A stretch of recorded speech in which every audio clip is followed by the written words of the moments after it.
નમસ્કાર વિદ્યાર્થી મિત્રો, Pavanshri Ekadashi Mahila college Jamnagar, department home science, TY BSc sem 6, paper number 1, traditional textile and costume design, lecture 8 by Manisha Khakkar. વિદ્યાર્થી મિત્રો, હવે આજે આપણે આજના લેક્ચરમાં યુનિટ 5 માં કોટેજ ઇન્ડસ્ટ્રી આપ લોકોને મેં જે મટીરિયલ પ્રોવાઈડ કર્યું છે એમાં યુનિટ 5 માં કોટેજ ઇન્ડસ્ટ્રી એમાં ખાદી ઉદ્યોગ વિશે આજે આપણે ચર્ચા કરીએ.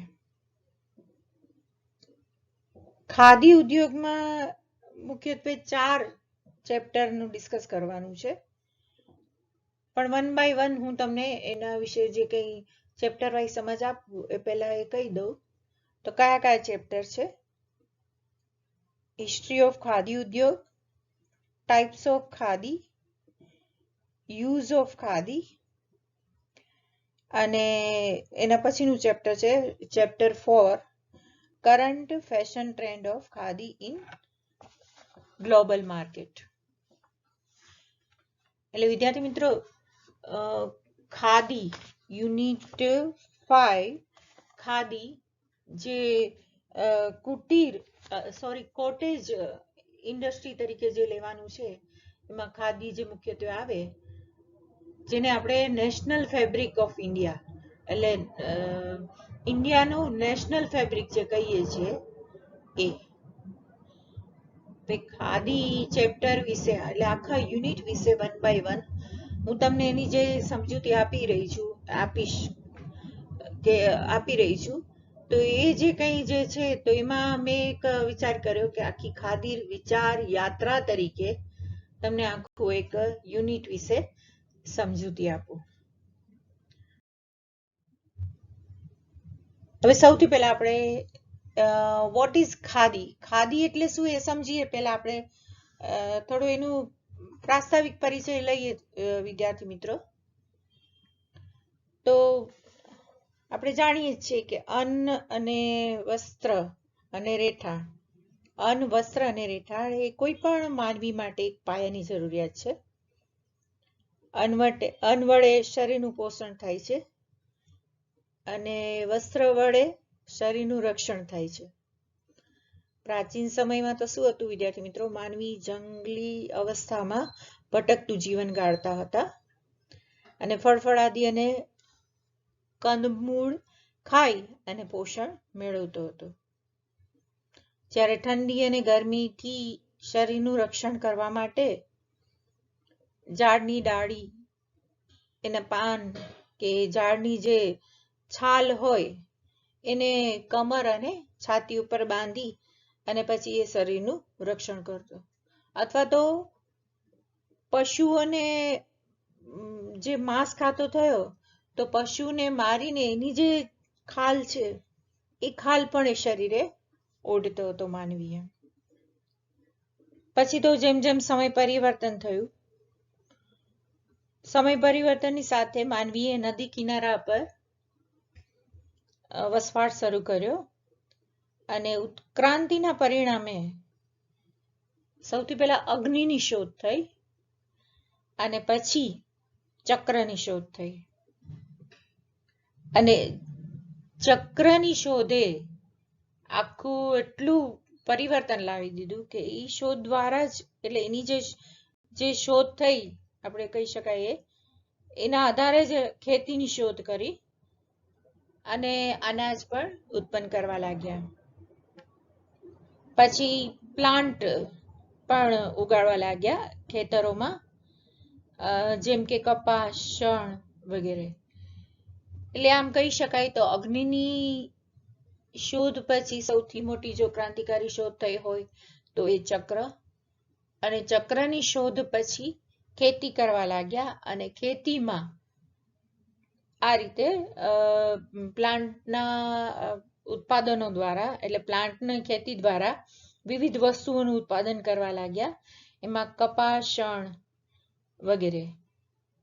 અને પછી એ જે કંઈ કપાસ આપણી પાસે અવેલેબલ હતું, જે આપણને મળ્યું, એને તકલી જેવા સાધન વડે એના દોરા બનાવ્યા અને એમાંથી ધીમે ધીમે તાણા અને વાણા ના માધ્યમથી કાપડ બનાવવા લાગ્યા. એટલે વિદ્યાર્થી મિત્રો, આપણું ખાદી એટલે શું એ અહીંયા સ્પષ્ટ આવી જાય છે કે વ્યાખ્યા આના આધારે કે ખાદી એટલે ભારતમાં હાથે કાતેલા સૂતર, રેશમ અથવા તો ઊનમાંથી, મતલબ કોટન, સિલ્ક અને વૂલમાંથી, અથવા તો કોઈ પણ બે અથવા બેથી વધારે સૂતરમાંથી હાથશાળ ઉપર વણેલું કોઈ પણ કાપડ. એટલે વિદ્યાર્થી મિત્રો, આપણે જ્યારે એની ડિટેલ બનાવવાની પ્રક્રિયા જોશું, પણ એ પહેલા એની જે કંઈ આ એની ડેફિનેશન છે એમાં જ એની એક બનાવવાની પ્રક્રિયા કંઈક અંશે એમાં આવી જાય છે કે હાથે કાતેલા સૂતર, રેશમ અથવા ઊન. કારણ કે એ ત્રણેય તાર જે છે એ કુદરતી યાન છે અને એમાંથી કોઈ પણ બે અથવા વધારે સૂતરમાંથી, એટલે બે અથવા વધારે એટલે કઈ રીતે, તો જાડું પાતળું જે કંઈ કાપડ વણવું છે એ રીતે સૂતરમાંથી, મતલબ કોટન યાનથી હાથશાળ ઉપર જે કાપડ વણવામાં આવે છે એને ખાદી કહે છે. હવે એને આપણે વિદ્યાર્થી મિત્રો એનું થોડું પ્રાચીનમાં જોઈએ તો પહેલા શું હતું કે ભારતીય કાપડ છે એની કુદરતી જે એની પેલી રંગો અને એની પ્રિન્ટથી જ વખણાતું હતું. પછી શું થયું કે શણનો ઉપયોગ કરવા લાગ્યા, ઘરેલું વપરાશમાં શણનો ઉપયોગ કરવા લાગ્યા. એ પણ એના ટકાઉપણું અને આરામદાયકતાને લીધે અને ઓછા ખર્ચને લીધે લોકોમાં એક સામાન્ય લોકોમાં એક ઉત્કૃષ્ટ કાપડ થતું ગયું. એટલે ખાદીની ઉત્પત્તિ ક્યારથી થઈ એની પહેલાની વાત કરું છું. તો પછી શું થયું કે ઈસ્ટ ઇન્ડિયા કંપની આપણા દેશમાં આગમન થયું અને એને મસ્લિન નામના જે કહી શકાય ને જે કે કાપડ, મસ્લિન કાપડ જે છે એની આયાત કરી. મસ્લિન કાપડ એ શું છે કે એકદમ પારદર્શક કાપડ હતું. એ એટલું પારદર્શક કે એમાં એક એવી સામાન્ય એક પેલી કહી શકાય ને કે દંતકથા એની ગુણવત્તા વિશેની છે કે ઔરંગઝેબે એની પુત્રીને એક પારદર્શક ડ્રેસ પહેરવાની સલાહ આપી. તો એને જે ડ્રેસ પહેર્યો હતો ને એના ઉપરથી જ એણે કહ્યું કે આ 7 પડ વાળો મારો ડ્રેસ છે. એટલે વિચાર કરો, 7 એમાં પડ આવે છતાં પણ એટલું પારદર્શક કાપડ લાગે એવો એકદમ મસ્લિન કાપડની શરૂઆત થઈ. પછી શું થયું 1686માં અને 1720માં એના ઉપયોગ ઉપર પ્રતિબંધ મુકાયો અને પછી એ જે પ્રતિબંધ મુકાયો એ જ ખાદીનો સુવર્ણ યુગ હતો. એટલે ખાદી બનાવવાની શરૂઆત વધારે ને વધારે થવા લાગી. કારણ કે કપાસનું ઉત્પાદન વધવા લાગ્યું અને કપાસની માંગમાં વધારો થવા લાગ્યો. શું કામ? કારણ કે ખાદીની ઉત્પાદન છે એનું વધવા લાગ્યું, એની માંગ વધવા લાગી અને સ્વાભાવિક ત્યારે કપાસની માંગ પણ વધવા લાગી. એટલે ઈસ્ટ ઇન્ડિયા કંપનીએ કપાસની ખેતીને પ્રોત્સાહન આપ્યું અને મિલ દ્વારા ઉત્પાદિત જે કાપડ છે એના ભારતીય બજારો છલકાવા લાગ્યા અને હાથથી વણાટ ખાદી માટે નો દોર પણ પછી ત્યારે ચાલુ થયો. એટલે એનો જે વેવ છે એ પણ ત્યારે ચાલુ થયો અને આમ હાથ કાતરમાં પણ ખાદીનો ઉપયોગ વધારે ને વધારે થવા લાગ્યો. હવે કોટનના ઉત્પાદન માટે ભારત એ શું છે કે એ પ્રથમ દેશ છે. તો અહીંયા શું છે કે કાતરની કળા એ પુરાતન કાળથી ચાલી આવે છે. ભારતમાં તૈયાર થતું જે મસ્લિન કાપડ આપણે જે પહેલા ઉલ્લેખ કર્યો એ પણ એક એની પણ ફેમસ છે. એટલે ભારતના કાપડમાં મસ્લિન કાપડ પણ ફેમસ છે. પરંતુ પ્રાચીન સમયમાં જેટલું બારીક કાતરકામ જે થતું હતું એવું આજે જોવા મળતું નથી. અને એટલે પૂર્વજોની જે આ કળા અને નિપુણતાના જેટલા વખાણ કરીએ એટલા ઓછા છે. કારણ કે કાતવાની આ કળા જ્યારે માનવીએ રેસાઓના ઉપયોગની શરૂઆત કરી ત્યારથી જ આ હાથેથી કાતવાની કળા સ્ટાર્ટ થઈ. પછી તો એનો વેગ ક્યારે પકડ્યો એ આગળ ઉપર જોશું આ ખાદી બનાવવાની પ્રક્રિયામાં.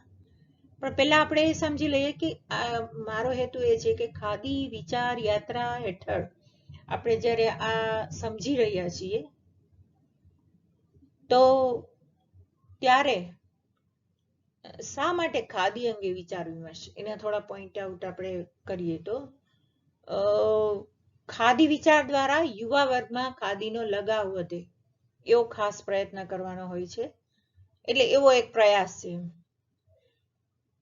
કારણ કે આજના યુવા વર્ગને તો વિદ્યાર્થી મિત્રો ખાદી શબ્દથી પરિચિત હશે પણ કદાચ એના વસ્ત્રો જોયા નહીં હોય કે એ કેવા વણેલા વસ્ત્રો હોય. અત્યારે તો ઉત્કૃષ્ટ પ્રકારના હાથ વણાટથી પણ ખાદીના વસ્ત્રો તૈયાર થાય છે જે તમને લાગે જ નહીં કે એ ખાદીમાંથી, કારણ કે એની ઉપર એવા કલર અને પ્રિન્ટ ઇવન ફેશન ડિઝાઇનરો દ્વારા કરવામાં આવે છે. એ પણ આપણે આગળ જોશું. હવે એ ખાદીનો લગાવ વધે એવો પ્રયાસ શા માટે કરવામાં આવે છે? તો આજના યુવા વર્ગ ઉપર બ્રાન્ડેડ ક્લોથનું એટલું આક્રમણ છે તો એનાથી બચાવવા માટે પણ એનું જ્ઞાન જરૂરી છે. પછી ખાદી અંગેની અમુક ગેરમાન્યતાઓ યુવા વર્ગમાં છે, જેમ કે માત્ર રાજકીય નેતાઓનો જ પહેરવેશ છે અને સોશિયલ વર્કનો પહેરવેશ. તમે લોકોએ વિદ્યાર્થી મિત્રો રાજકીય લોકોને વ્હાઈટ જે ચૂડીદાર અને જબ્બામાં જોયા હશે કે પહેલામાં જોયા હશે લેંઘા અને જબ્બામાં, તો એ જે પહેર્યા હશે કપડા એ ઠીક છે સામાન્ય ક્લોથના, પણ એક ખાદીના એક વિશિષ્ટ પ્રકારના વસ્ત્રો હોય છે અને એનાથી જ એની આપણે એમ કહી શકીએ ને કે કેવી છાપ ઉપસે કે આ રાજકીય નેતા છે એ. પછી સોશિયલ વર્કર, કોઈ પણ હવે દાખલા તરીકે એની સાથે સંકળાયેલ કોઈ પણ વર્કરો હોય કે સોસાયટી સાથે કામ કરનારા લોકો હોય, એનો એક આપણે એમ કહીએ ને કે દરેકનો એક આગવો પહેરવેશ હોય છે, તો તેઓનો પણ એક વિશિષ્ટ પહેરવેશ ખાદીના વસ્ત્રોનો જ હોય છે એવી એક માન્યતા જોવા મળે છે. તો એ પણ દૂર કરવા માટે આપણે આ વિચાર વિમર્શ તરફ જઈ રહ્યા છીએ. પછી જૂની ફેશન છે, એવું નથી, અત્યારે તો ફેશનમાં દિનમાં દિન ખાદી આગળ ને આગળ જતી જોવા મળે છે. એટલી બધી વિશિષ્ટ પ્રકારની ખાદી, મતલબ એ પછી કોટન ખાદી હોય કે સિલ્ક હોય કે વુલન ખાદી હોય, એમાંથી બનાવેલા જેમ કહે ને સ્પેશિયલ કલર વાળા વસ્ત્ર, સ્પેશિયલ પ્રિન્ટ વાળા વસ્ત્ર, અને એ આપણને લાગે પણ નહીં કે આ એક હાથ વણાટથી તૈયાર કરેલ ખાદીના વસ્ત્ર છે એ.